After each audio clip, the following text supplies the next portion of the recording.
नमस्कार, आप सभी का हमारे चैनल हिंदी ज्ञान निधि में हार्दिक अभिनंदन और स्वागत है। मैं डॉक्टर निधि सिंह आज आप सभी के समक्ष एनसीईआरटी क्लास 8th की जो हिंदी पुस्तक है मल्हार, उसमें सम्मिलित एक बहुत ही सुंदर कहानी है जिसका शीर्षक है दो गौरैया। उसको पढ़ाने के लिए, उसका सारांश बताने के लिए आपके समक्ष उपस्थित हुई हूँ। ये जो कहानी है इसके लेखक हैं भीष्म साहनी जी। ये जो कहानी है हमें मानवीय संवेदना, सह अस्तित्व और प्रकृति प्रेम का बहुत ही सुंदर संदेश देती है। तो चलिए बिना देर किए हुए ये कहानी सुनते हैं। तो कहानी कुछ इस प्रकार है। लेखक अपने घर की कहानी बताते हैं जहां वे अपने माता और पिताजी के साथ रहते हैं। उनके घर का आंगन आम के पेड़ों से घिरा है और उसमें अनेक पक्षी आया जाया करते हैं। उनके घर में कभी तोते आ जाते हैं, कभी कौवे और कभी गौरैया। घर के अंदर चूहे भी कम नहीं है। पूरी रात ये उथल पुथल मचाते रहते हैं। घर के सारे सामान, किचन के सारे बर्तन ये इधर से उधर कर देते हैं। रात भर घर में गिरने, किसी सामान के टूटने की आवाज आती रहती है। शाम पड़ने पर कमरे के बाहर चमगादड़ भी दिख जाते हैं।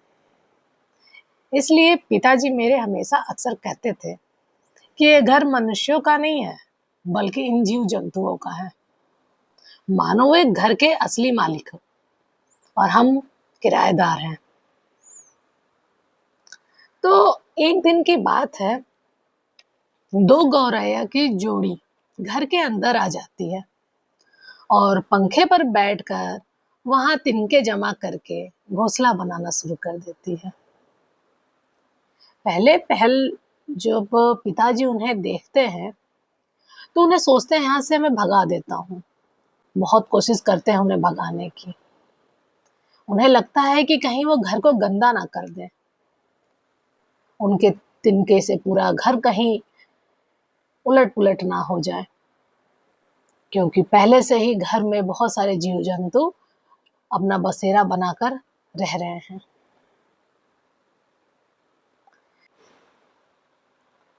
पिताजी पूरा प्रयास कर कर जो दोनों गौरैया हैं उनको घर से बाहर निकाल देते हैं और घर के सारे खिड़की दरवाजे बंद कर देते हैं। यहाँ तक कि जिस रोशनदान का कांच टूटा हुआ था उसमें भी कपड़ा कहते हैं भरकर उसको भी बंद कर देते हैं।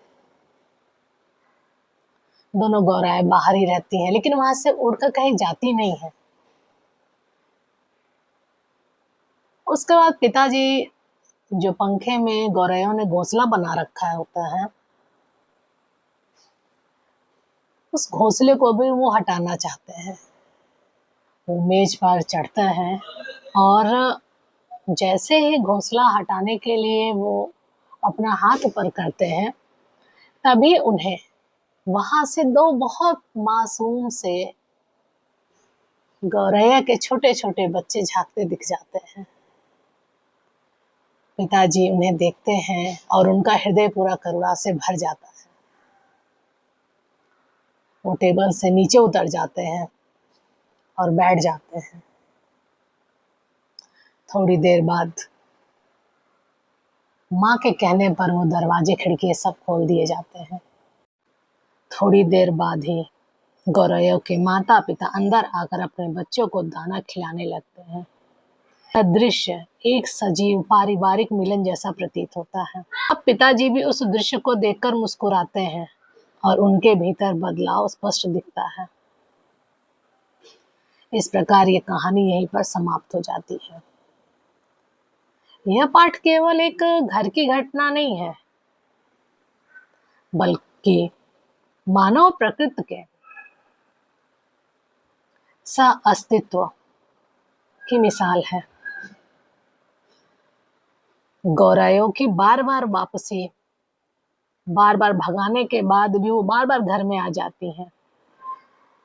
उनका उस घर में अंडे देना, उनके बच्चों का जन्म और अंत में पिताजी का मन परिवर्तन, यह सब हमें सिखाता है कि हमें अपने जीवन में प्रकृति के प्राणियों के लिए स्थान बनाना चाहिए। तो बताइए आप सभी को कैसी लगी ये कहानी। तो कैसी लगी आपको ये कहानी कमेंट में ज़रूर बताइएगा। फिर मिलते हैं नए वीडियो में, नए कहानी के साथ, नए संदेश के साथ। तब तक के लिए नमस्कार, धन्यवाद।